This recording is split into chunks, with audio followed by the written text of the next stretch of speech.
It's beginning to look a lot like Christmas everywhere you go. Take a look at the 5 and 10, listening once again. Candy canes and silver lanes glow. It's beginning to look a lot like Christmas.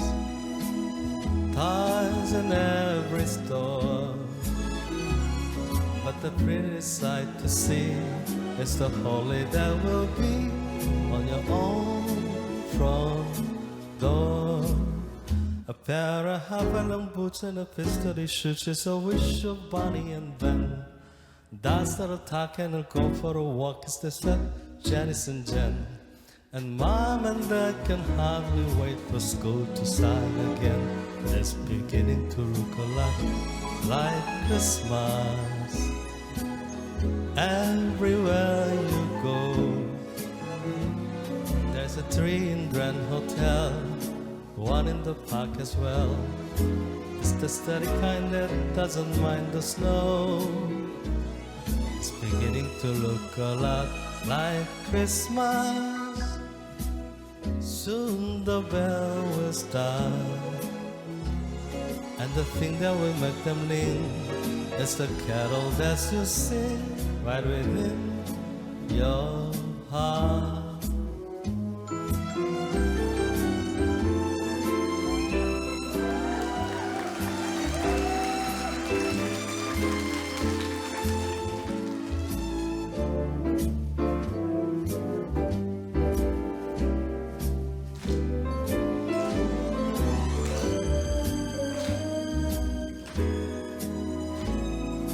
Christmas, toys in every store, but the prettiest sight to see is the holly that will be on your own front door. So is Christmas once more.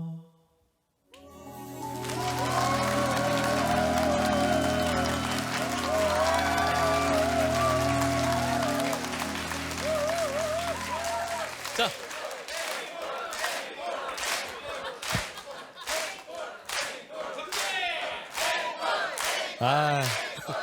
감사합니다. 앵콜을 또 요청해 줄지 모르고. 이거 참.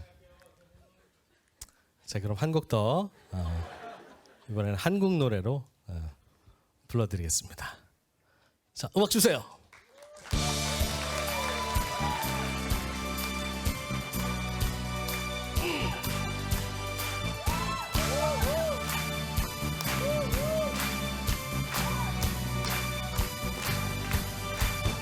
붉게 물든 노을 바라보며 슬픈 그대 얼굴 생각이 나.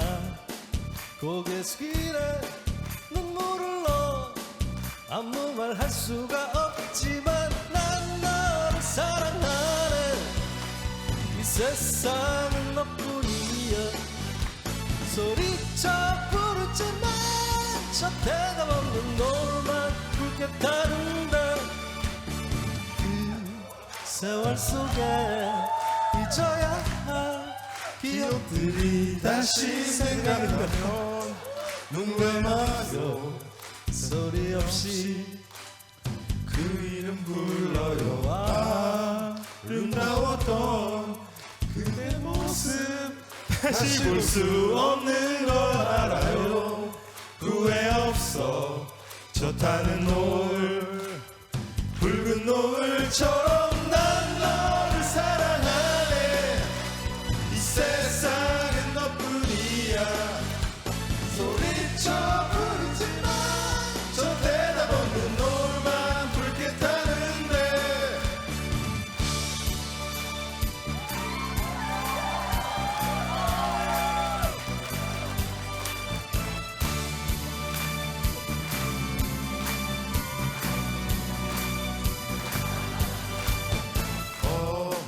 어디로 갔을까 사랑하던 슬픈 그대 얼굴 보고 싶어 깊은 사랑 후회 없어 저 타는 붉은 노을처럼 난 너를 사랑하네 이 세상은 너뿐이야 소리쳐 부르지마 저 대답 없는 노을만 붉게 타는데 그 세월 속에 잊어야 할 기억들이 다시 생각나면 눈 감아요 소리 없이 그 이름 불러요 아름다웠던 그대 모습 다시 볼 수 없는 것 알아요 후회 없어 저 타는 노을 붉은 노을처럼 난 너를 사랑하네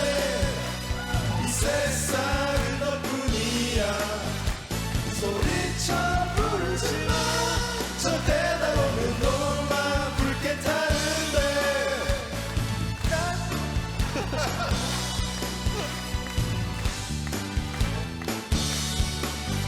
소리쳐 부르지마 저 대답 없는 노을만 붉게 타는데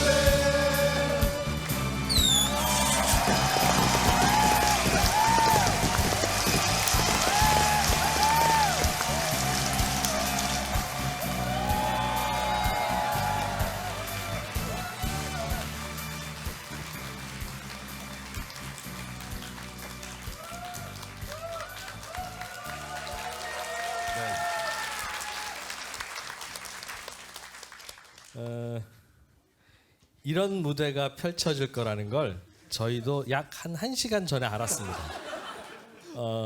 근데 이미 이제 벌어진 일이라 보여드렸고요. 그리고 이게 이렇게 긴 노래였습니까? 나 몰랐네. 본의 아니게 화음을 들려드리게 돼서 저희가 이제 뭐 화음 넣은 게 아니라 그렇게 됐습니다. 많은 것을 느끼셨을 텐데 역시 단점을 보완하려고 하는 노력을 하지 말자. 그리고 각자는 각자의 길이 있다는 걸 저희를 보고 깨달으시지 않았나 싶습니다. 자, 오늘 세 분의 아주 유익한 강연 잘 들었고 이제 간단한 질의응답과 여러분들의 질문을 좀 받을 시간인데 거기 요즘 한참 정치적으로 좀 그 예민한 시기라 제가 빨간색 목도리를 예. 각 당의 인재 영입팀들이 요즘 전화를 자주 한다고 해서요. 양쪽에 다 열려 있다는 예, 어느 의미로. 당이든 불러주시면 저는 거기에 맞춰 드릴 겁니다. 예. 재밌으셨죠? 네. 그리고 각자가 생각하는 바가 너무 독특하기도 하고 사실 오늘 모여서 이제 보여드린 이 세 분은 저로 말씀드리면 그 제가 오랫동안 이런 일을 하다 보면 야 저분은 참 대단하구나 나보다 낫다 이진우보다 훨씬 낫다 고 생각하는 분들이 가끔 있는데 많지는 않아요. 예. 뭐 그 어떤 해에는 발견이 되고 또 몇 년간 발견이 안 되기도 합니다. 그런데 제가 발굴한 그 세 분들이에요. 와 근데 오늘 우연히 이렇게 잘 모였습니다. 자, 굉장히 재밌게 잘 들었어요. 저 양효걸 기자의 그 네. 공부를 왜 하냐 뭐 이거 네. 재밌었고 네. 박정호 교수님의 연봉 올리는 법, 출연료 올리는 법, 또 남국민 큐레이터님의 책 읽는 법 다양하게 읽었는데 혹시 질문이 있으신 분들은 그냥 손을 들면 저희가 그 마이크를 갖다 보내드릴 거예요.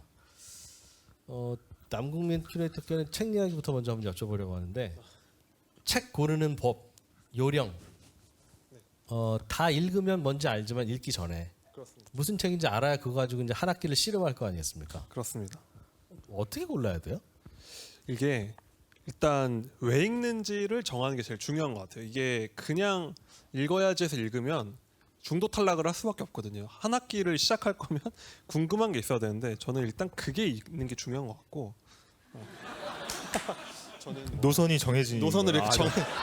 마치 그 그리핀도를 정해주는 것처럼 정해주셨는데 일단 읽어야 되는 이유가 있어야지 읽는 거다. 안 읽고 싶은 마음이 없으면 안 읽어도 된다 생각을 하거든요. 그렇기 때문에 일단 궁금한 걸 찾고 그런 다음에 가서 그 코너를 뒤져보면 제일 좋지 않나 싶고요. 그리고 좋은 출판사, 작가를 보고 고르면 크게 벗어나지 않는 것 같다라고 생각을 합니다. 작가는 그렇다 치고 출판사를 골라야 돼요? 이게 옷을 좀 많이 입어보신 분들은 좀 아시는데 처음에는 인터넷 쇼핑 같은 거 하면 이뻐 보이는 옷 샀다가 나중에 재질을 보다가 어느 순간 좀 경제에 도달하면 브랜드를 보게 되거든요. 근데 사실 모든 제품이 브랜드가 있는 시대인데 사실 책도 너무 고민할 필요 없이 내가 몇 번 읽어봤는데 괜찮은 걸 하는 데가 있다 하면 저희도 음식점도 저희가 가본 데 중 괜찮은 데 가잖아요. 출판사도 맛집처럼 이용을 하면은 괜찮더라고요. 왜냐하면 보통 그 사람 최근에 어느 출판사랑 작업을 저는 뭐 다 열려 작가는 있습니다. 정해졌고 뭐 항상 다 열려 있습니다. 네. 그래서 그런 기준을 좀 만드는 업체도 책도 다 물건이거든요, 사실. 그럼 만드는 제조사를 좀 고려해서 고르시고 하면은 크게 실망한 경우는 많지는 않은 것 같아요. 갑자기 그 출판사가 책을 못 만들 가능성은 별로 없으니까 참고하시면 좋을 것 같습니다. 각자의 출판사들이 그들의 눈높이가 있다. 그렇습니다. 좋은 책 만드는 출판사는 나쁜 책은 잘 못 만든다, 안 만든다는 거죠. 그렇죠. 그러네요. 그 양형월 기자님은 공부와 관련한 이야기를 하실 때 들은 의문이 있었습니다. 그냥 공부가 왜 하는지는 대강 알았는데 저는 뭔가 삶과 절연하기 위해서 다른 것에 집중하기 위해서 공부를 한다는 이야기를 듣고 거기에는 전혀 공감이 가지 않았습니다. 왜냐하면 삶과 절연시키고 싶을 때는 있어요, 분명히. 일 생각 좀 안 했으면 좋겠다. 일 생각 안 하고 뭔가에 몰두하고 빠지는 게 박사학위 말고는 없다고요?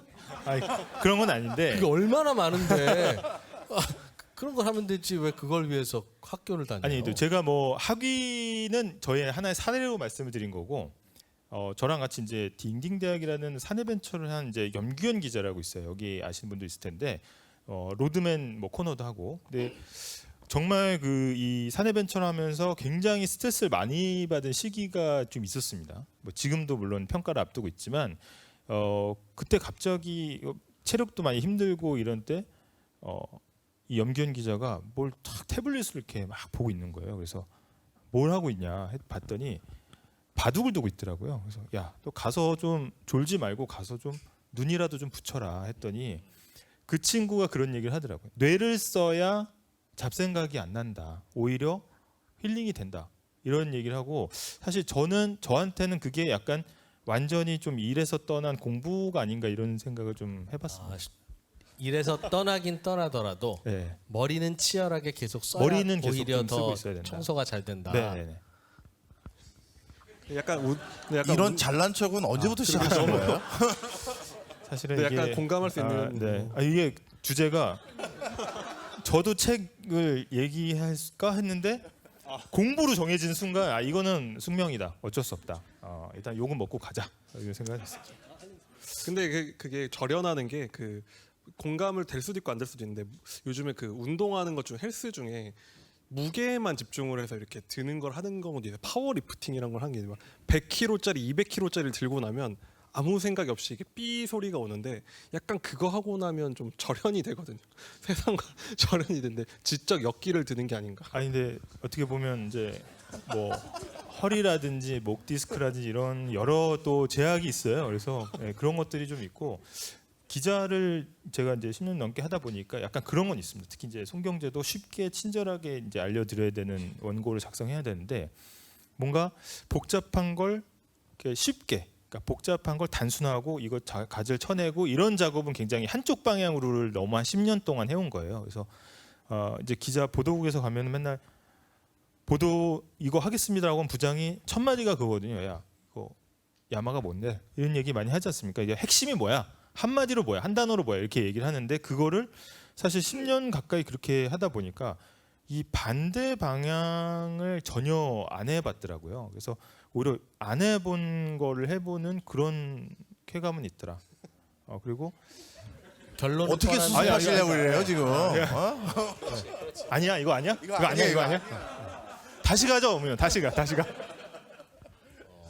그 기사를 쓴다는 건 여러 복잡한 이야기를 한 줄로 요약하는 거라면 네. 학문이라는 건 결론은 뻔한 한 줄을 가지고 여러 복잡한 이야기로 한 30장을 만드는 거였다. 네, 네, 맞습니다. 그걸 해보고 싶더라. 다음 쪽이 교수님. 박정호 교수님은 여기 선경대 들어올 때 그 출연료 협상을 했어요. 아 저요? 어. 아 예. 뭐 협상 과정이 없진 않았습니다. 예, 없진 얘기 좀 해줘봐요. 뭐 어떻게? 않았습니다. 아니 뭐 그때 본인의 그리고 그때 심정. 열심히 잘하겠다고.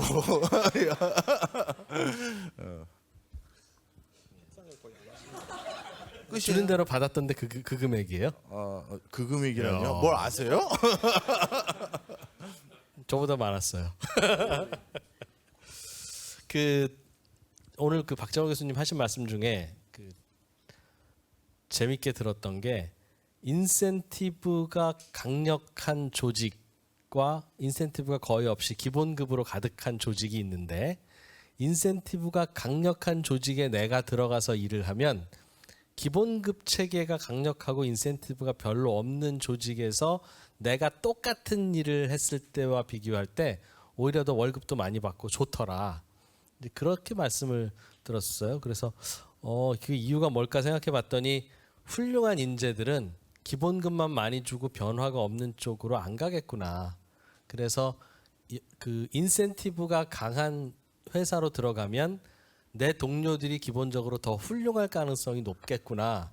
이제 그래서 그런 결과가 오는 게 아닌가라고 교수님은 설명을 안 해줬지만 이제 찰떡같이 알아듣는 저는 그렇게 이해를 했습니다. 근데 그러면 이제 취업을 하는 분들의 입장에서는 인센티브 강한 그런 회사를 고르는 게 맞아요? 가면 천재들이 날고 기면 그 닭 머리를 가야 되는 건가 아니면 소의 꼬리로 가야 되는 건가 그게 좀 궁금해서. 이게 개인에 따라서 정답이 달라져요. 네, 내가 살고 싶은 삶의 모습이 뭔지를 꼭 보셔야 돼요.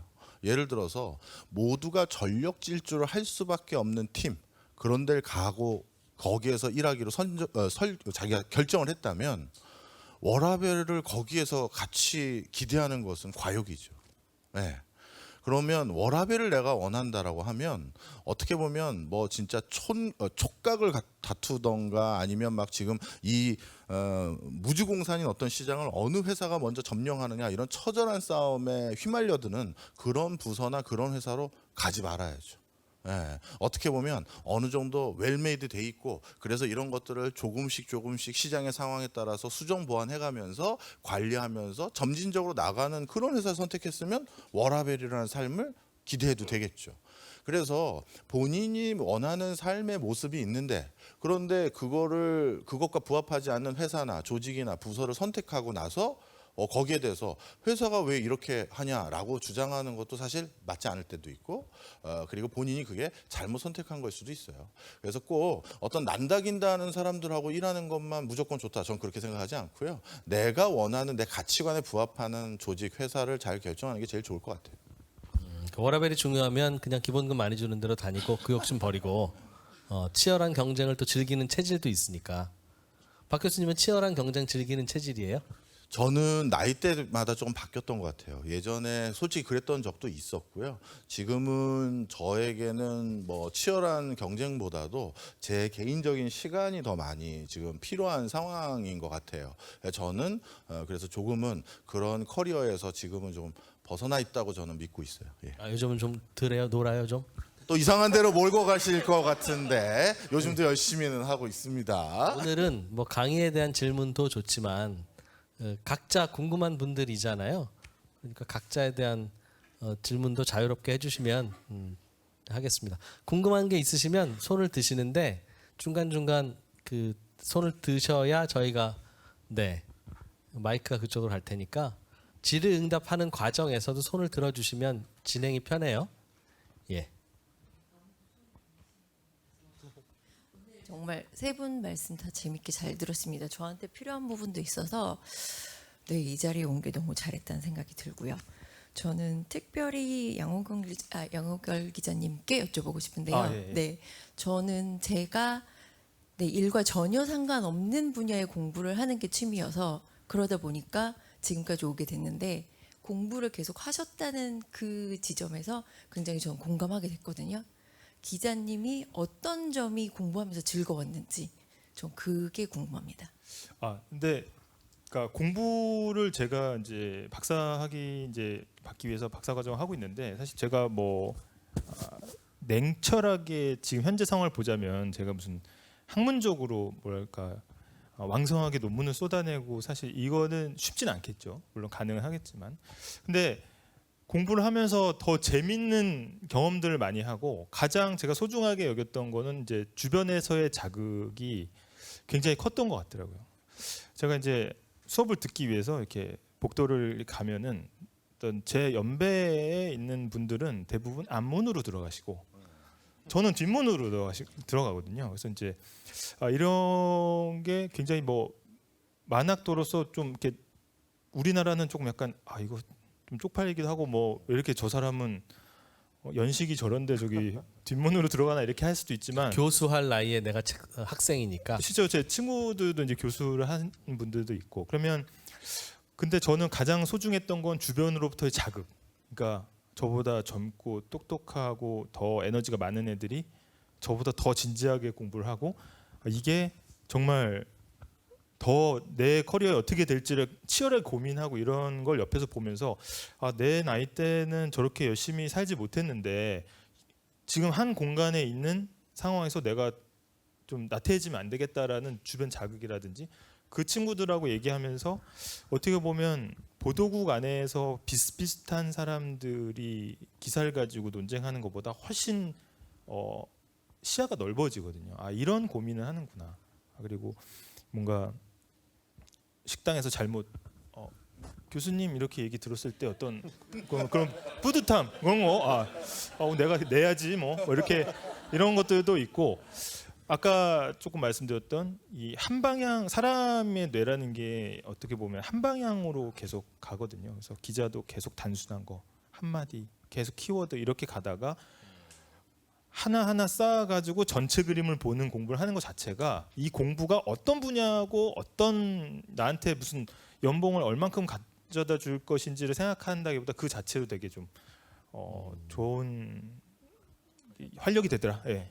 그렇게 정리를 해보. 괜찮았죠? 네. 이번에는 괜찮았어요. 그러니까 살려주세요 이거. 예. 지적 자극이나 삶의 태도에 대한 진지함 이런 것을 주변에서 느끼기 위해서 MBC 보도국에는 절대 그런 게 없더라.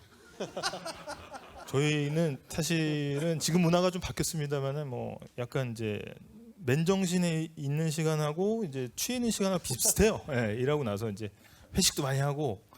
근데 아까 말씀하셨듯이 이제 뭔가 한 사건이 터졌다 보면은 모두 한쪽을 다 바라보니까요. 그리고 굉장히 좀 안에서의 논의는 활발한데 사람 풀은 되게 좁다고 할까? 뭐 그런 게 있긴 있습니다. 네. 남궁민 기자 인생의 책은 뭡니까?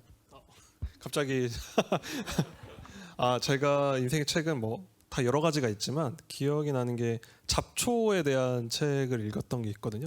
일본에선 참 특이한 사람이 많아서 잡초학을 하는 학자가 있어요. 근데 그 사람이 잡초에 대한 책을 썼는데 끝나고 났더니 이거 인생 전략론처럼 쓴 책이 있습니다. 그러니까 정말 잡초란 무엇인가?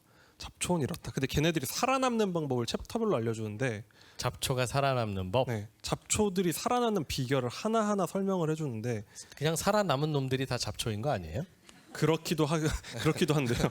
잡초라는 게 정의 도끼입니다. 잡초라는 게 인간이 나지 않길 바라는데 나면 다 잡초다라고 설명을 하거든요. 그러니까 인간이 해줘야 된다는 건데 걔네들이 왜 살아남았는지를 계속 얘기를 해줘요.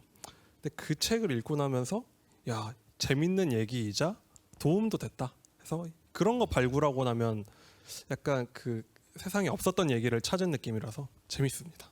책 제목이 잡초 전략가 잡초. 전략가 스트레티지스트. 네, 전략가 전략가 쉼표 잡초.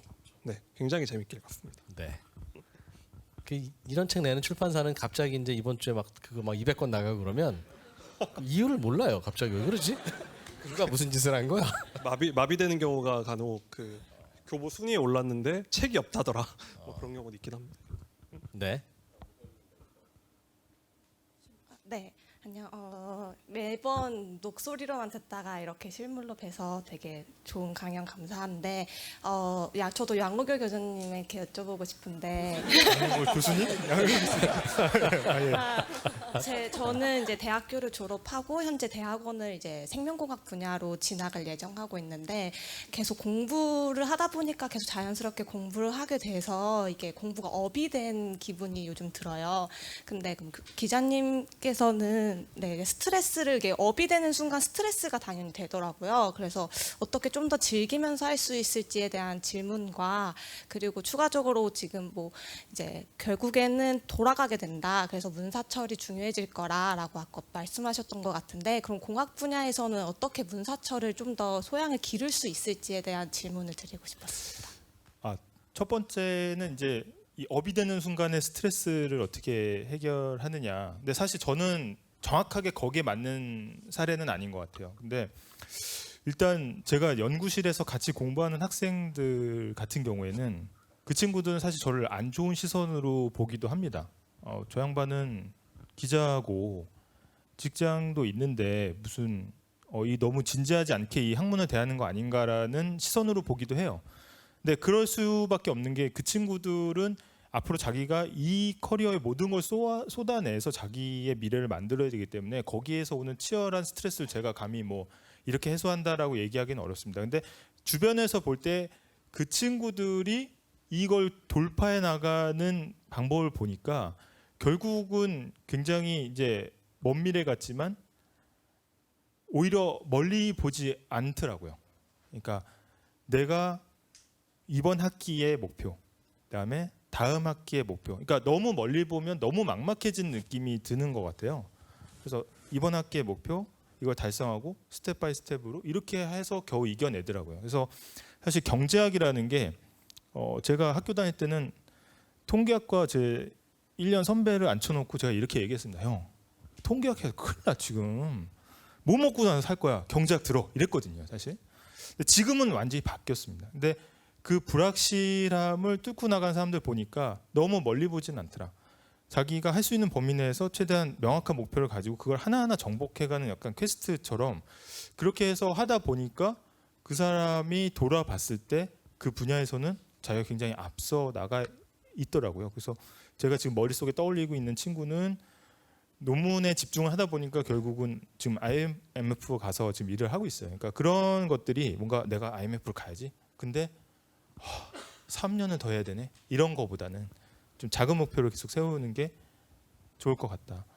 그다음에 아까 두 번째 질문이 다시 말씀드리면 인공지능 시대에 살아남으려면 네. 탑 0.1이나 0.25 해야 되는데 네. 그거 하려면 문사철 해야 된다고 당신이 얘기했으니 네네네. 문사철 하기는 하겠다. 예. 근데 나는 생명공학 공부하는데 무슨 문사철을 어떻게 하라는 거냐. 책임져라. 그 얘기입니다. 근데 최근에 대학원에 제가 이제 쭉 다니다 보니까 경제학부에서 한번 문제된 적이 있었어요. 그래서 이렇게 학칙이 바뀌었는데 어떤 학칙이 바뀌었냐면 데이터 사이언스 대학원의 학점을 절반으로 제한한다는 거였어요. 왜? 경제학 대학원 다 적 걸어놓고 전부 AI 하고 있는 거예요. 데이터 사이언스에. 그래서 저도 좀 기웃겨 해봤죠. 그래서 데이터 사이언스 대학원의 교수진들 쭉 보니까 언어학과, 고고학과, 그다음에 또 물리대 이런 출신들이 굉장히 많이 포진해 있다는 거예요. 근데 그분들은 베이스가 전부 언어학이나 고고학이나 미학이나 이런 건데 왜 거기 가 있을까 생각해 봤더니 그분들도 그 학문을 하면서 계속 접점을 고민을 했던 거예요. 이게 AI에서는 어떻게 쓰일 수 있을까? 이게 이렇게 하면은 어떻게 융합해서 스파크가 튀길까? 이런 생각을 했던 거죠. 그래서 아까 제가 문사철 이야기한 거는 전혀 다른 분야로 보이는 학문이다 하더라도 계속해서 여기서 자기 나름대로 스케줄을 가지고 공부를 하다 보면 자기의 원래 생명공학 하신다고 했잖아요. 거기에 분야가 융합되는 분야가 반드시 있을 거다. 저는 그렇게 생각하고 있고 그 방법으로는 사실은 여기 뭐 책을 말씀하셨지만 책을 읽는 것도 당연히 좋지만 책이라는 거는 사실은 그 책 한 거는 파편적입니다. 굉장히. 근데 제가 자꾸 학위나 이 학습을 얘기하는 거는 거기에 대가가 이 학문을 이해하려면 뼈대가 이렇다. 여기서부터 이렇게 순서대로 읽는 거라는 지도를 사실 제시하는 거거든요. 그래서 학위나 프로그램은 굉장히 잘 짜여진 체계가 있습니다. 그래서 저는 사실은 정말 관심 있는 분야라면 문사철을 그냥 단편적으로 책을 그냥 찾아서 읽는다기보다는 뭐 방송통신이건 어떤 데건 또 학위를 따면 되는 거. 학위 성 아니 학위를 따라? 딸 필요 없어요. 시간 얼마 남았어요? 네. 실제로 관심 있는 분야에 그 LSE 학생들이 어떻게 하냐 봤더니 자기가 복수 전공을 하진 않습니다. 대신에 그 학과의 홈페이지에 들어가서 그 실라부스라는 그 강의 계획서를 다 다운받아요. 그래서 거기에 무슨 책을 읽는지를 보고 자기가 그걸 그냥 읽더라고요. 그러니까 거기 수업 들어가서 공부하고 학위를 따는 게 중요하다는 게 아니고 그 체계를 그대로 흡수할 필요는 있다. 그래야 머릿속에서 체계적으로 정리가 된다라는 겁니다. 이거는 더 그 앞길이 잘 안 보이니까 이걸 어떻게 해야 되죠? 여기서 저는 어떻게 가야 되죠? 그런 질문들을 많이 하고 저도 그런 질문으로 가득 찬 인생일 때가 있었거든요. 그 이제 졸업할 무렵에 대학생 때. 근데 오늘 아주 중요한 말씀이구나라고 저는 따로 느끼는 게 그게 잘 안 보이면 그거 보일 때까지 고민하지 말고 아직 지평선이 멀리 보이는 높은 것까지 올라가야 저것도 보이고 이것도 보이는 건데 산을 올라가는 과정에서는 눈앞에 아무것도 안 보이잖아요. 그러면 그냥 조금 더 걸어 올라가 보세요. 그러니까 멀리 내다보지 말고 이번 달 할 거, 다음 달 할 거, 이번 주 할 거 차근차근 가다 보면 굳이 남한테 어떤 조언을 주세요 하지 않아도 이제 내가 보이는 때가 곧 옵니다. 그런데 앞이 안 보이니까 야 이거 언제까지 안 보이는 거야? 이제 하는 것 때문에 많은 젊은 분들이 고민을 하는데 그냥 그러지 말고 주어진 일 하다 보면 보일 때가 옵니다라는 말씀이었던 것 같아서 듣는 분들 입장에서는 저게 답이야? 라는 생각은 들지만 옆에서 관찰하는 저는 야 저게 답인데 어떡하지? 잘 알아들으셨으면 좋겠다 하는 생각을 간절히 했어요. 예. 그게 그러니까 안 보이는 거 붙잡지 말고 일이나 열심히 해놓으마 하는 얘기가 아니라 진짜 그냥 자기한테 주어진 숙제 일 하다 보면 이제 이렇게 하면 보인다니까요. 어느 날. 그렇죠? 그 얘기죠? 예, 맞습니다. 정확합니다. 안녕하세요. 오늘 즐거운 시간 보내서 이런 시간 만들어줘서 감사합니다. 그리고 세 분 얘기 다 재밌게 들었는데 양호결 기자님, 양효걸 기자님, 네, 일과 절연된 시간을 가지려고 공부를 활용하신다는 게 되게 인상 깊었는데 특이하죠? 저도 직장 생활하면서 이제 일과 절연된 시간을 보내려고 운동을 한다든지 뭐 투잡을 한다든지 한 적이 있었는데 이게 되려 거기서 더 스트레스를 받는 경우가 있더라고요. 그래서 그런 경험이 있으셨는지 그럴 때 또 어떻게 대처를 하시고 극복하셨는지 궁금합니다. 과제를 많이 내주더라고요. 학위를 하니까. 그래서 그때 좀 스트레스를 받긴 받았는데 제가 그래도 저랑 경쟁하던 학생들보다 한 발 좀 앞서 있다고 생각한 건 뭐냐, 이 인간관계. 그래서 밥을 많이 사주고 야 형이 애가 10살이야. 근데 과제가 너무 많다. 그냥 확 죽을까? 그러면 형님 과제는 제가 맡을게요. 잘 적어서 내세요. 약간 이런 운영의 묘도 좀 필요합니다. 예. 이건 농담이고 어쨌든 스트레스를 어떻게 관리하냐라고 이제 말씀하셨는데 사실은 그거는 뭐 딱히 개인마다 편차가 크고 어떻게 뭐 이런 방법을 하면 스트레스가 풀립니다라고 말씀드리기는 좀 어렵고 다만 제 경험을 말씀드리면 이것도 약간 어떻게 들리실지 모르겠지만 나는 다른 사람들이 가지 않은 길을 가고 있다라는 어떤 그런 만족감. 내가 그래도 퇴근 후에 뭔가를 소진하지 않고 그냥 시간을 흘려버리지 않고 내가 그래도 하나하나 쌓아가고 있다라는 만족감으로 극복하려고 많이 노력을 했어요. 그러니까 이게 만약에 드라마 보고 뭐 나가서 놀고 스트레스 푸는 것도 중요하지만 그래도 나는 그래도 미래를 좀 준비하고 있어. 남들보단 좀 달라. 하나하나 내가 한 반발이라도 지금 앞으로 가고 있다. 라는 생각으로 많이 버티려고 노력을 했거든요. 그래서 그렇게 좀 자의식을 좀 이렇게 강화하려는 방법으로 좀 스트레스 많이 풀었습니다. 양영월 기자님은 그런 생각, 즉 내가 조금이라도 더 발전해야 한다. 그래도 남보다 나아지고 있는 이 순간이 즐겁다라는 생각을 어떻게 갖게 됐어요? 저는 저희 아이들이 그런 생각을 좀 가졌으면 좋겠는데 그 어떻게 하면 갖게 되는 건지 궁금합니다. 아니 근데 제가 이제 기자 생활하면서 깨달은 건 뭐냐면 이게 시대가 많이 바뀌고 있는 거예요. 그러니까 예전에는 일례로 태풍이 오면 기자들이 기상청 예보관님한테 전화를 겁니다. 그러면 예보관님이 양 기자 지금 심각해. 뭐 헥토파스칼이 어쩌고 막 이렇게 해야 돼. 그러면 예, 딱 적어가지고 지난해 너 리포트를 만들죠. 근데 어느 순간 유튜브를 켰는데 예보관님이 유튜브를 하고 있는 거야. 한쪽에다가 기상도 레이저 기상도를 띄워놓고 자 제가 20년 동안 봤는데 이렇게 갑니다. 근데 중간에 제 자리가 없어진 느낌이었어요. 근데 보도국을 쭉 둘러봤어요. 근데 거기에 대해서 아무도 문제의식을 느끼지 못하고 있더라고요. 그냥 예보관이 나와서 이렇다는데 거기서 기자가 끼어들 영역이 뭐가 있나요? 근데 말씀도 되게 잘해. 그러니까 나는 뭐지? 1분 20초에다가 오늘 하루 종일 취재한 걸 꾸겨 넣어야 되는데 그게 나가 아니면 안 되나? 이런 생각을 많이 했거든요. 그래서 사실은 그때부터 엇나가기 시작했습니다. 그래서 제가 부장님한테 저 영국 좀 다녀오겠습니다 그랬더니 그래 요즘 힘들지? 휴가 써 휴가. 저 헛소리 하지 말고 휴가 좀 쓰고 괜찮아 좀 쉬면 나아질 거야. 근데 그 어떤 문제의식에서 그래도 나는 벗어나 있고 아까도 염기현 기자 얘기했지만 그 친구가 참 지혜로워요. 뭐라고 했냐면 선배 철봉에 매달려 보셨어요? 그랬더니 매달려 봤지 옛날에. 그랬더니 매달리면 어떠세요? 그래서 힘들지 마. 그랬더니 힘이 들고 있다는 거는 뭔가 자기 근육을 쓰고 있다는 거. 놓으면 편해. 놓으면 편하잖아요. 안 쓰니까.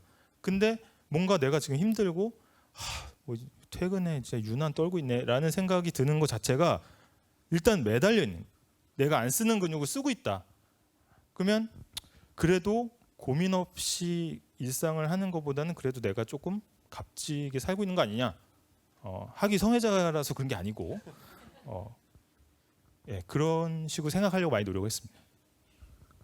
힘든데 힘든 게 원래 좋은 거야라고 생각한다는 거죠. 그게 내가 살아있다는 증거고 내가 노력하고 있으니까 힘들겠지. 좋은 생각이네요. 그것도. 이 생각을 어떻게 하게 되지? 한 게 계속 궁금합니다. 네. 마이크 갖고 계시면 바로. 일단 지금 대전 유성에서 삼남매랑 같이 있을 저희 가족한테 이 자리를 참석하게 해준 것에 정말 감사하게 생각합니다. 그리고 우리 시경이 하면서 이제 성시경을 계속 강조를 했었는데 지난 차수에 송경제를 경제 콘서트를 다녀오고 우리 진우 하고 있는데 오늘 실물을 뵙게 돼서 되게 영광입니다. 감사합니다. 저는 이제 박정호 교수님한테 질문을 드리고 싶습니다. 제가 12월 마지막 주차나 아니면 1월 첫째 주차에 이제 연봉 협상이 있습니다. 근데 제가 이제 그 대구 쪽에 중소기업을 다니고 있고 거기는 제조업 위주입니다. 근데 이제 대전 유성으로 이사를 했고 제가 이직을 준비하고 있는데 저는 이제 회사에다 그냥 솔직하게 오픈을 했습니다. 이직을 하려고 한다. 주말 부부가 좀 어렵다. 그래서 됐었습니다. 지난 추석 전에 됐었고 뭐 그냥 간단히 말씀드리면 연봉 얼마를 지금 회사에 제시를 했습니다. 그리고 앞으로 이제 연봉 협상이 있을 건데 그 연봉 이상을 저는 이제 다시 제시를 하려고 하는데 아까 말씀하신 것 중에서 여러 가지가 있었는데 저는 다 잘할 수 있다고 생각합니다. 특히 이 회사에서 뭐 길지는 않았지만 2년 정도 있으면서 제가 할 수 있는 거 제가 해야 될 게 많다고 생각을 하는데 과연 대표님께서는 앞으로 저의 역량을 어떻게 보실 것 같고 제가 말씀드렸던 거에서 얼마나 합리적인 가격을 저한테 제시를 해줄 수 있을지는 잘 모르겠는데 앞으로 한 달 남은 기간 내에 제가 이 대표님한테 어필을 할 수 있다면 어떤 게 있는지 좀 궁금합니다. 제일 중요한 건 사실 대표님들도 반대로 우리 지금 질문해 주신 분뿐만 아니라 많은 근로자들의 실제 핵심 역량은 무엇이고 얼마까지 일을 할 수가 있고 어떤 일을 잘할지 어떤 일을 못할지를 알고 싶어 해요. 그런데 이게 대표들의 참 딜레마인데요. 대표들이 해야 될 가장 중요한 업무 중에 하나는 외부 활동이 꽤 있어요. 영업을 해온다든가 새로운 프로젝트를 다시 논의한다든가 이런 게 있다 보니까 그러면 자연스럽게 내부 직원과 같이 시간을 보내는 시간이 줄어들어요. 그러면 알 수가 없거든요. 그리고 어떨 때는 또 반대로 내부 직원 설득하는데 너무 많은 시간과 비용이 들어요. 왜? 이 일을 우리가 왜 해야 되는 거며 이 일을 하기 위해서 우리가 어떤 걸 얻을 수 있는지 이걸 설명해주고 설득해야 그래야 그 프로젝트를 잘하게 되거든요. 그런데 그 얘기는 결국 무슨 얘기냐? 대표랑 많은 시간을 어떻게든 보내셔야 돼요. 점심시간 때 같이 왔다 갔다 하시면서 커피를 마시면서 대표 생각도 들어보셔야 되고 본인 생각도 얘기하셔야 되고 그 다음에 그런 과정에서 이 친구는 세상을 어떤 관점에서 보고 우리 회사를 어떻게 이해하고 있구나 이게 되게 중요하고요. 여기서 하나만 더 팁을 드리면 대표 입장에서는 이분에게 연봉을 더 줄지 이분의 직급을 올려줄지를 결정할 때 대표라는 건 굉장히 고독해요. 힘들고요. 네. 그러다 보니까 자기의 그 무거운 짐을 덜어줄 사람을 많이 찾는다 보시면 되거든요. 그래서 본인 입장에서 생각하면서 말씀하지 마시고 대표 입장에서 시장도 바라보고 회사를 바라보세요. 그러면서 대표님께서는 이렇게 생각할 수 있고 이렇게 하셨는데 제가 봐도 네 자리에선 뭐 하면서 그렇게 얘기하시면 훨씬 소통의 폭이 빠르실 거예요. 저는 그런 팁을 드립니다. 네. 야, 뭐 생각나는 팁 있으면 알려주세요. 질문은 저런 질문했지만 결국 회사에서 연봉 높게 받고 승진 잘해서 성공하는 법 알려달라 그 얘기고. 저도 열심히 앉아서 배우고 있어가지고 배우고 있는 부분인데 근데 그 예전에 저도 그냥 이론적으로만 하는 걸 받았을 때 아까 말씀해 주신 게 다른 데서 제안을 받았다고 말씀을 하셨잖아요. 근데 예전에 넷플릭스가 그렇게 했대요.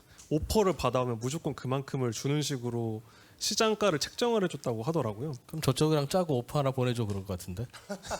그럴 수도 있겠네요. 생각해 보니까. 근데 그런 것도 엄청 오픈을 하시면서 당당하게 협상하시는 건 좋은 게 아닌가. 근데 잘하셨어요. 우리나라 분들이 좀 그런 금전적인 걸 얘기하는 걸 좀 조심스럽게 생각하고 결례라고 생각하시는 경우가 있어요. 근데 절대 그러지 마십시오. 우리가 정중하게 얘기하는 것과 필요한 얘기를 하는 건 같이 공존할 수 있어요. 예.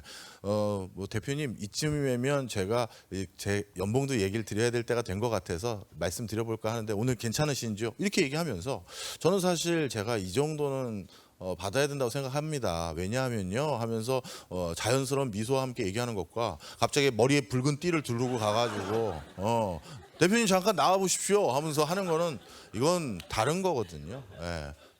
잘하실 것 같습니다.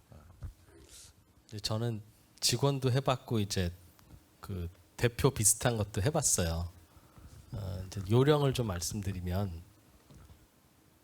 성실하고 열심히 일하는 줄은 알겠는데 그 일을 계속 그렇게 열심히 하는 거로는 이거 이상은 못 줘 하는 직종이 있습니다.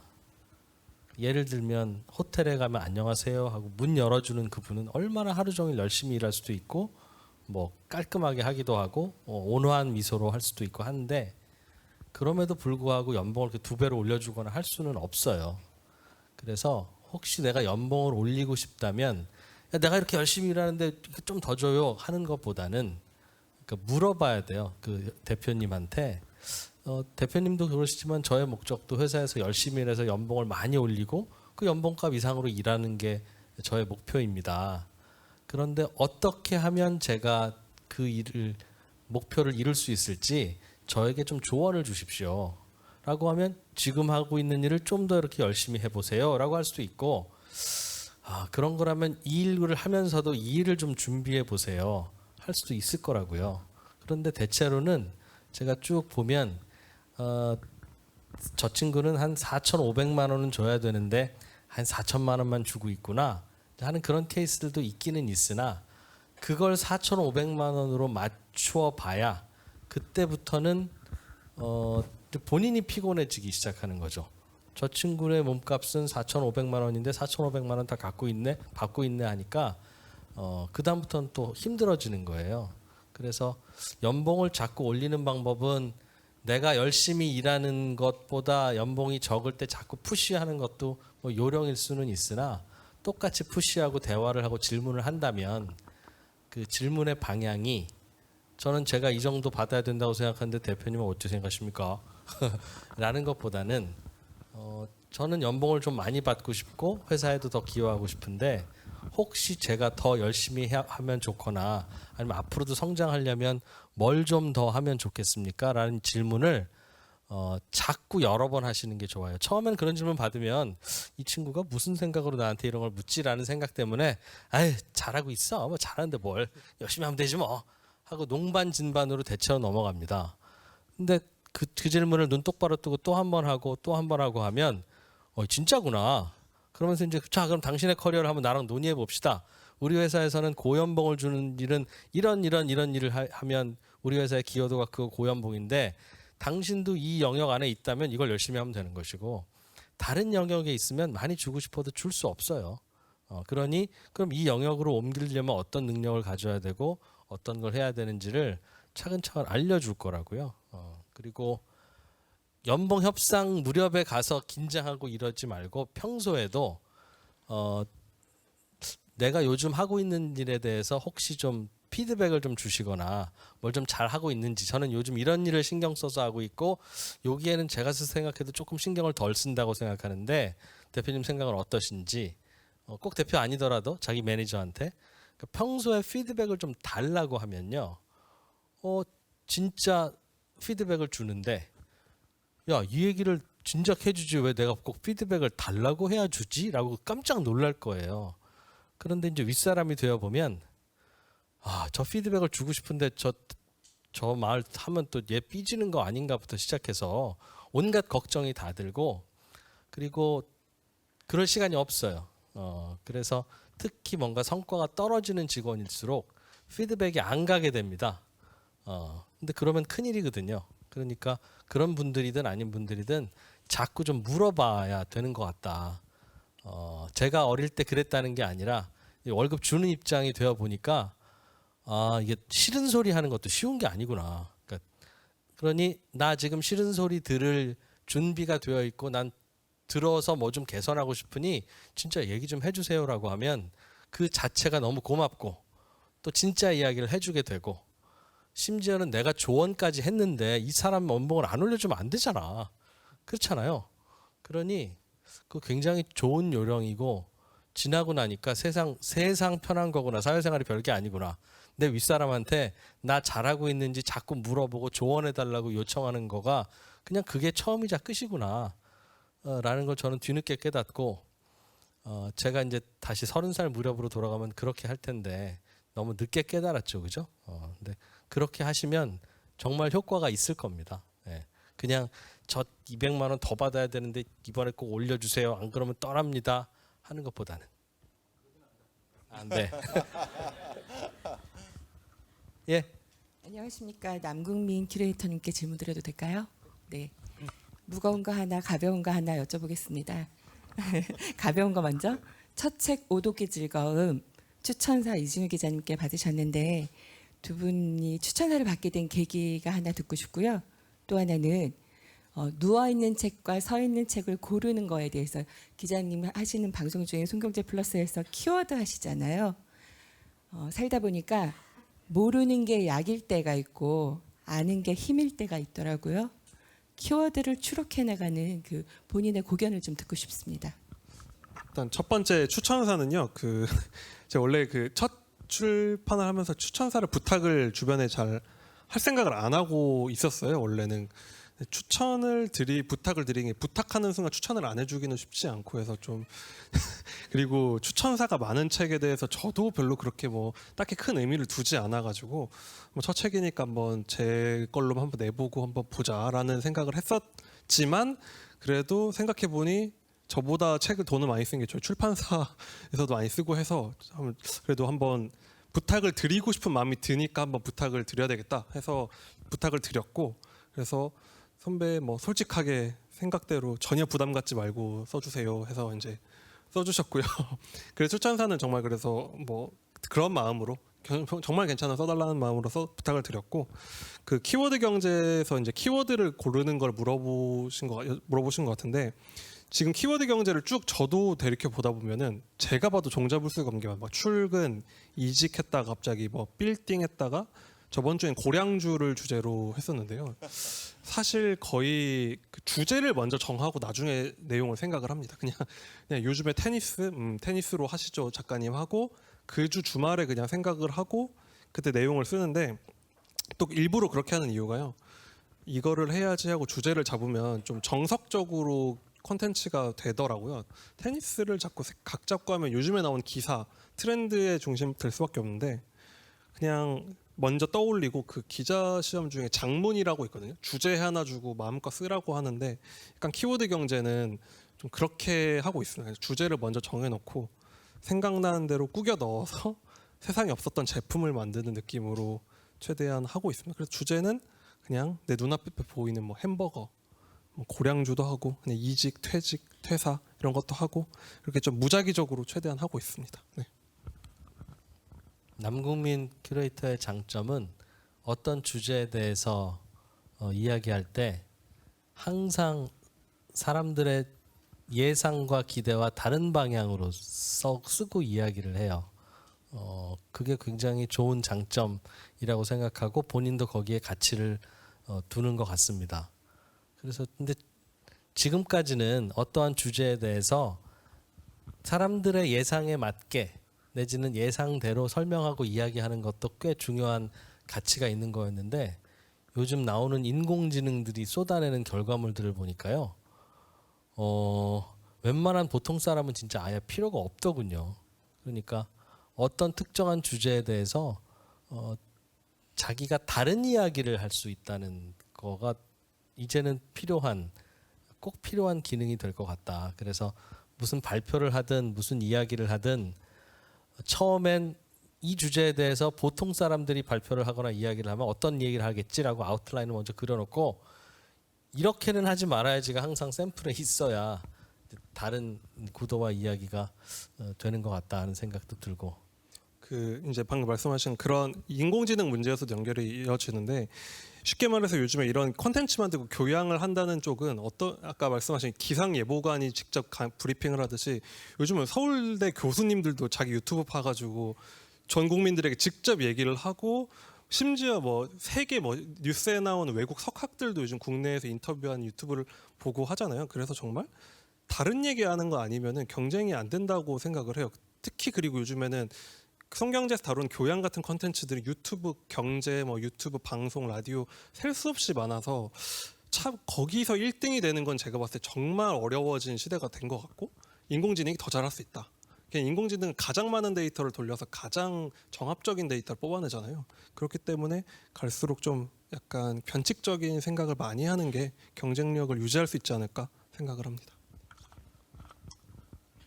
예, 이 일이 쉬워 보이는 거죠, 많은 분들이. 그죠? 그 맘에 또 안 드시는 거지.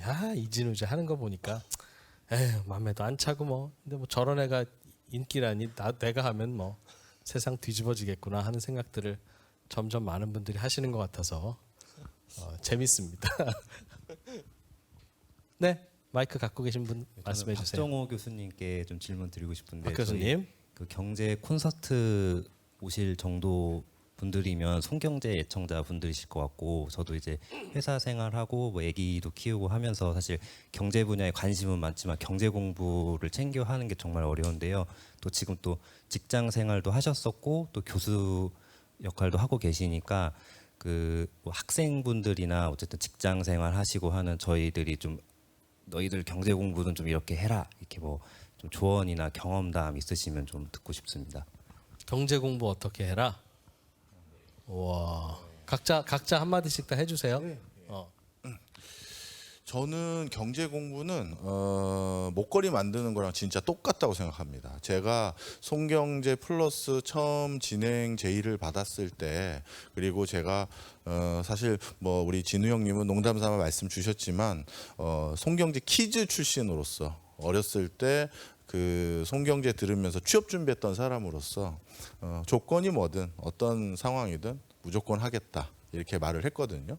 근데 그때 제가 그 학부 시절에 저는 우리 양효걸 교수님처럼 열심히 공부를 안 했던 사람이라서 저는 진짜 말은 경제학과 출신이지 뭐 완전 농땡이 학생이었어요. 맨날 놀기만 바빴고. 그런데 이제 형들 슬쩍 취업 걱정하는 거 보니까 저도 덜컥 겁이 났고, 그래서 그냥 진짜 나도 경제를 좀 알아야겠는데 이 무슨 수요 공급 곡선 가지고 취업하는 게 아니잖아요. 면접 보러 가면 시사용어 물어보고 막 그러잖아요. 그래서 어떻게 하면 될까 하다가 우리 양효걸 기자님 같은 공부 열심히 하는 선배님한테 여쭤봤어요. 형은 이런 시사용어 다 어디서 주워 들은 거야? 그랬더니 몇 가지 방법이 있는데 아침에 하는 손에 잡히는 경제라는 거 들어봐 그러더라고요. 진짜 그게 처음이었어요. 그리고 제 송경제 저희 그 홈페이지에도 그 내용 그대로를 제 어떻게 보면 프로필처럼 넣어놨죠. 송경제 퀴즈가 이렇게 왔다라고 했는데요. 저는 그래서 지금 제가 말씀드릴 수 있는 거리가 생겼어요. 매일 뭐 우리 라디오든 아니면 어디 유튜버든 아까 말씀 주신 것처럼 아니면 책이든 책을 우리 죄송해요. 양효걸 기자님처럼 체계적으로 막 각 잡고 할 자신 없었어요. 전 솔직히. 그래서 그냥 파편적으로 써 있는 거 있잖아요. 화장실 갈 때 딱 들고 8페이지 읽을 수 있게 분절적으로 써진 책들 많아요. 그래서 그런 책 읽고 오늘은 내가 요거 하나 알았다. 구슬을 그렇게 하나씩 꿰다 보면 어느 순간 멋진 목걸이가 돼 있을 거예요. 너무 조바심 내지 마시고요. 하루에 한 발 한 발 앞으로 가시면 되고, 제가 좋아하는 그 경영자들한테 배웠던 구절 하나 말씀드릴게요. 우보천리, 소걸음으로 천리 갑니다. 전혀 조급해하지 마십시오. 네. 대학자분 말씀 주세요. 어디 입학하면 되나요? 학위를 안 하셔도 되고요. 네. 이게 저는 이제 약간 뭐 공부를 어떻게 하는지보다는 살짝 다른 얘기가 이제 경제의 특성이 약간 있습니다. 그러니까 뭔가 당연히 여기 계신 분들이 저보다 잘 알겠지만은 항상 한 방향으로 결론 내지 못하는 게 이제 경제라고 저는 생각이 하거든요. 그래서 강한 주장, 지금은 돈을 풀어야지, 지금은 아니지, 뭐 지금은 돈을 쓰면 안 되지. 그러니까 한 방향으로 흐르는 걸 굉장히 주의하셔야 된다. 왜냐, 경제라는 거는 제 생각에 한쪽에 이런 현상이 있으면 반드시 반작용이 있거든요. 예를 들어서 뭐 돈을 풀면 당연히 물가가 오른다든지. 그러니까 세상에 공짜가 없다라는 일반 대원칙, 그러니까 등가 교환의 대원칙에서 사실은 경제가 이게 중요하고 저게 중요하고의 어떤 아주 강한 주관을 좀 배제한 그런 그 시스템을 좀 보는 게 훨씬 경제 눈을 키우는 게 굉장히 도움이 될 거라는 생각이 제 개인적인 생각이고요. 실제 그 실용적으로 들어가서는 저는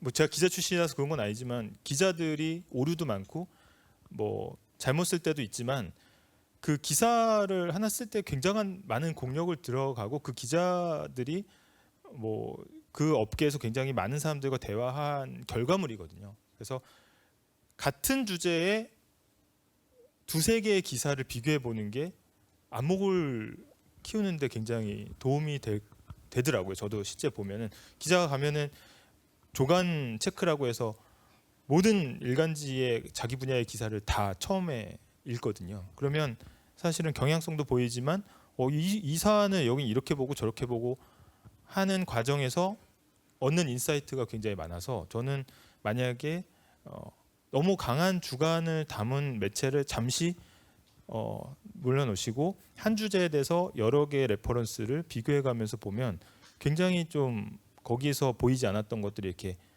먼지가 가라앉고 이렇게 떠오르듯이 볼 수 있지 않을까라는 제 개인적인 경험 좀 말씀드렸습니다. 시간이 많지 않은데 그럼 10개를 읽는 시간에 1개를 같은 주제든 그 대신 그렇게 그 남국민 큐레이터가 책 여러 권 읽지 말고 한 권 가지고 그냥 6개월 읽는 그 느낌 가져라 하는 거와 똑같습니까? 그 얘기입니까? 아니 뭐 책은 제 또 분야가 아니어가지고 제가 뉴스도 다 읽기 못 읽잖아요. 네. 일반인들은 읽을 필요도 없고. 그런데 시간이 없는데 이거와 똑같은 다른 기사를 찾아서 읽는 게 그 효과적이라면 그 시간에 다른 기사는 못 읽을 텐데. 네. 그러니까 저는 그렇습니다. 그러니까 경제는 특히 그런 게 아까 제가 말씀드렸지 한 방향으로 흐르지 않고 그 현상의 뒤에 또 반작용이 있기 때문에 그걸 놓치면 사실은 되게 단순한 프레임으로 경제를 바라보게 되지 않냐. 그러면 사실 뭐 10개까지는 당연히 물리적으로 좀 어렵겠지만 오히려 한 주제에 대해서 2-3개 정도의 어떤 기사를 좀 심도 있게 보는 게 어떨까라는 생각을 좀 해봐요. 여러분들은 기사마저도 10개씩 읽어야 되는 양효걸 기자와 함께 하고 계십니다. 아니고 예.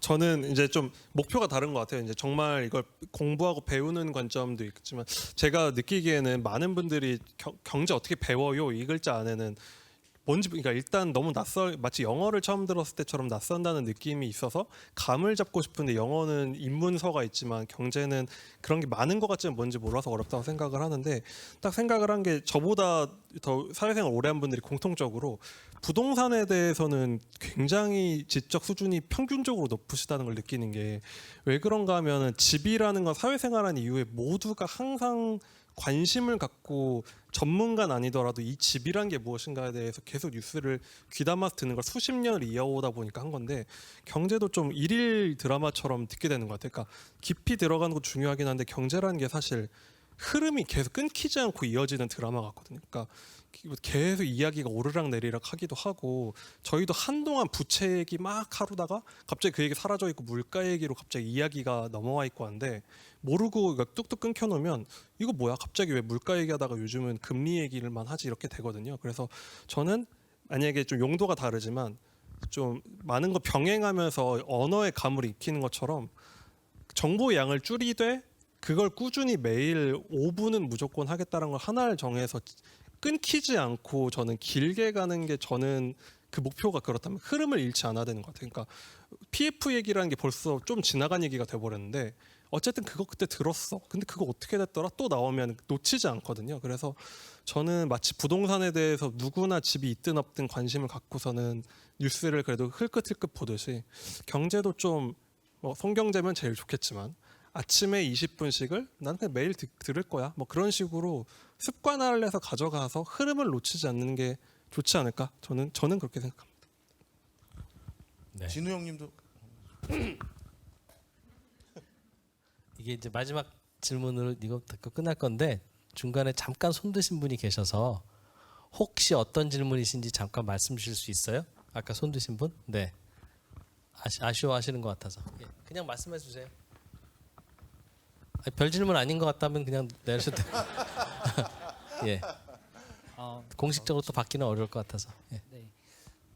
저는 이제 각자 분들이 그 살아나가신 걸 보면서 좀 경제가 그러니까 저 지금 이 그냥 질문만 하겠습니다. 질문은 남곤민 큐레이터 님한테는 지금 읽고 있는 책과 어떤 관심을 가지고 계신지 궁금하고 지금 양효걸 기자님은 어떤 공부를 하고 계신지 궁금하고 박정호 교수님은 지금 책을 준비하신다고 들었었는데 어떤 책을 준비하시는지 제가 왜 이걸 궁금해했냐면 각자 어떤 방식으로 뭔가 살아나가는 법에 대해서 뭔가 계속 생각을 하고 계신 것 같았는데 현재 관심을 가지고 있는 게 어떤 건지 좀 궁금해서 여쭤보게 됐습니다. 네, 마지막에 저 인사드릴 때 그렇게 한마디씩 하라고 할게요. 경제 공부를 어떻게 하면 좋으냐는 질문은 제가 거의 뭐 이제 20년째 받고 있지 않겠습니까? 저는 그 생각을 굉장히 오래 했어요. 근데 왜 그럼 다들 왜 경제 공부를 하려고 하지? 라는 그런 의문을 떠올려 보면 사람마다 좀 다른데 그걸 좀 잘못 알고 계신 것 같습니다. 즉 재테크와 투자에서 성공해 보려고 경제 공부를 한다. 이제라는 그런 생각을 갖고 계시면서 다들 경제 공부를 하고 있는 분들이 많은데 저는 그건 경제를 잘 알게 되더라도 그거는 성공하기 어렵다. 즉 그거와 인과관계와 상관관계는 전혀 없는 거다. 근데 다만 그게 상관관계가 있다고 착각이 들잖아요. 그래서 사람들이 경제 공부를 하는 것 같기는 하나 그런 목표라면 경제 공부를 안 하셔도 괜찮은 것 같습니다. 경제 공부를 많이 한 분이 투자에 성공한다면 지금 토요일 오후에 출연료 얼마 준다고 여기 나와서 지금 이러고 있겠어요. 그죠? 경제 공부 정말 많이 한 분들이 다 나라의 연기금들 운용하고 하는데 전 세계 연기금들이 왜 수익률이 그거밖에 안 나겠습니까? 몇 달씩 내야지 1년에도. 관계 없습니다. 다만 투자를 할 때 경제 공부를 해놓으면 좋은 이유는 바보 같은 선택을 안 할 수는 있어요. 그러니까 결국은 경제 공부를 왜 하냐는 질문에 대한 답은 저 생각에는 삶을 살아가면서 좋은 선택을 하기 위해서 하는 거다. 좋은 선택을. 인생이라는 게 결국 선택하고 가다가 마무리하는 거니까 세상에 살아가면서 좋은 선택을 하다 보면 좋은 인생이 되는 거니까 그건 중요한데 좋은 선택을 하기 위해서는 세상 돌아가는 걸 하나하나 디테일들을 많이 알 수 있으면 좋습니다. 오늘도 얘기했지만 사장님 마음은 뭐고 직원 마음은 뭐고 이런 구조, 이런 인센티브 구조로 돌아가는구나 라는 걸 알면 세상 돌아가는 걸 내가 직접 경험해 보지 않아도 알 수 있으니까 수업료 아끼는 거잖아요.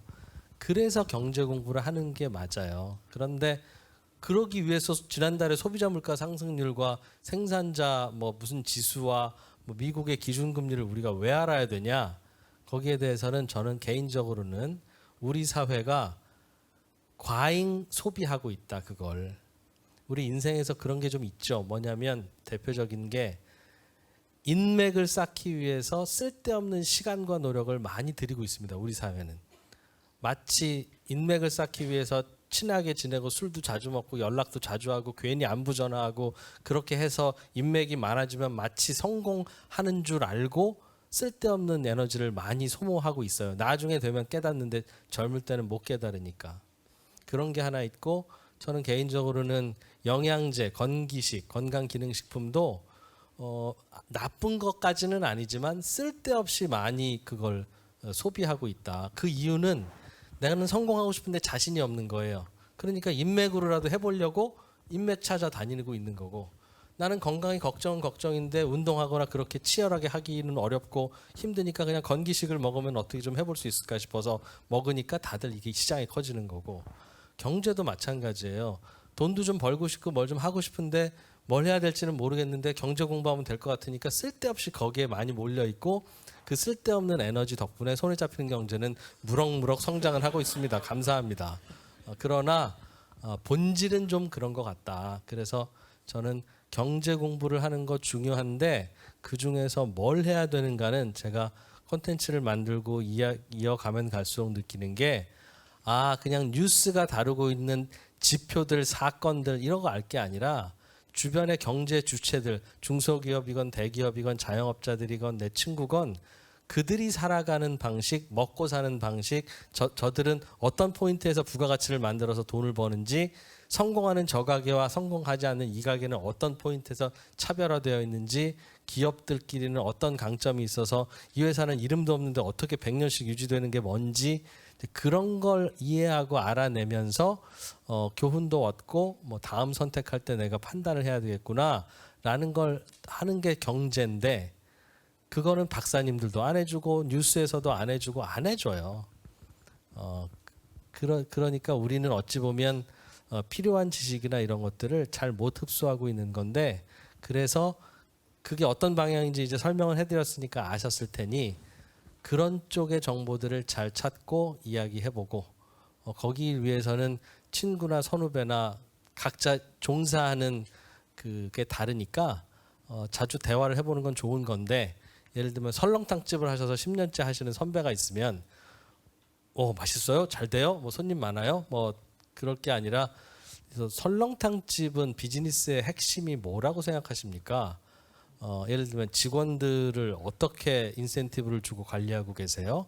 그런 것들을 질문해서 얻어내면 더 좋은 정보가 되고 경제 공부가 그런 것이다. 그러니까 우리가 뉴스에서 들리는 많은 노이즈들은 그냥 경제 릴레이트된 스터프들 뿐인데 그걸 그렇게 알아서 우리가 도움될 건 아니고 대체로는 그 관심 있는 분들은 있긴 있어요. 이코노미스트들도 관심 있고 정책하는 분들도 관심 있지만 일반인들 국민들이 그걸 가지고 해석하고 해야 되는 건가 하는 생각은 저는 점점 강하게 들고 있습니다. 그래서 여러분들의 귀중한 시간과 노력을